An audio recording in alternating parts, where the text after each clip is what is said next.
This child could see what we couldn't see and wouldn't yield to the lies and was punished.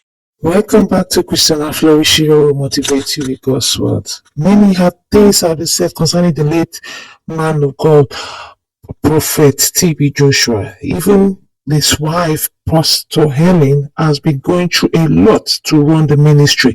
If you really want to understand this, you can pause this video and read what you see on your screen now. There's so much going on, and this is an interview with his daughter.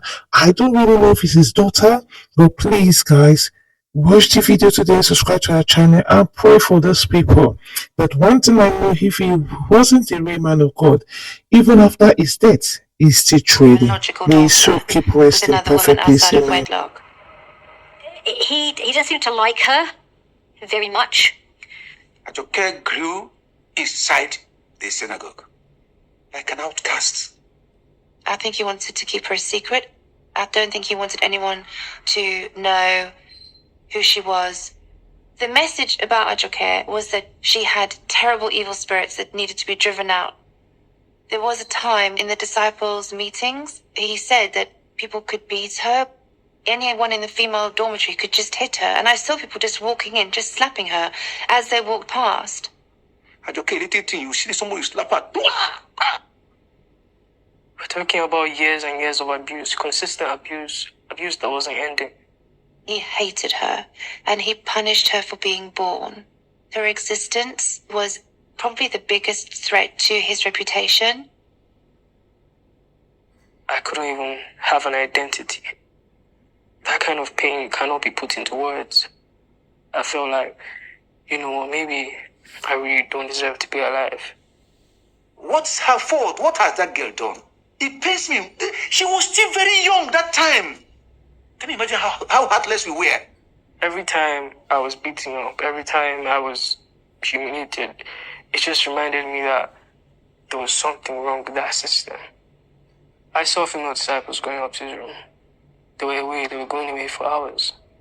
I was hearing things, oh, this happened to me, oh, he tried sleeping with me. Too many people were saying the same thing. Accounts firsthand of people who had experienced sexual abuse.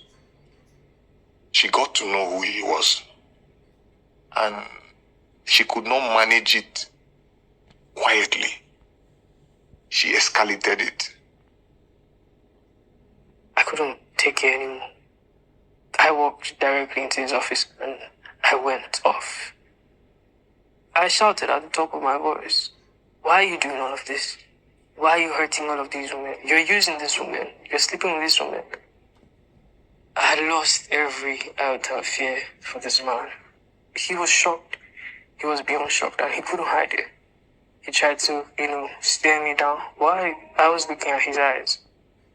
He got stirred up, claiming innocence to the disciples.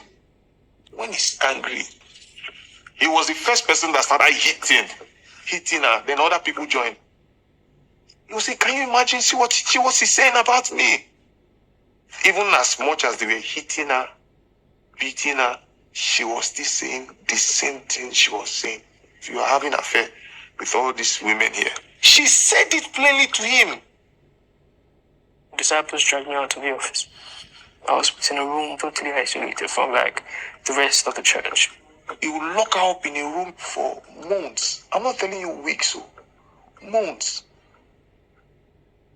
I wonder how I lived through that time, because they were hitting me with belts, chains. I couldn't even stand up for days after this beating. I couldn't take a shower. He was trying so hard to stop people from listening to me. He just felt threatened by the fact that I knew the things that was happening.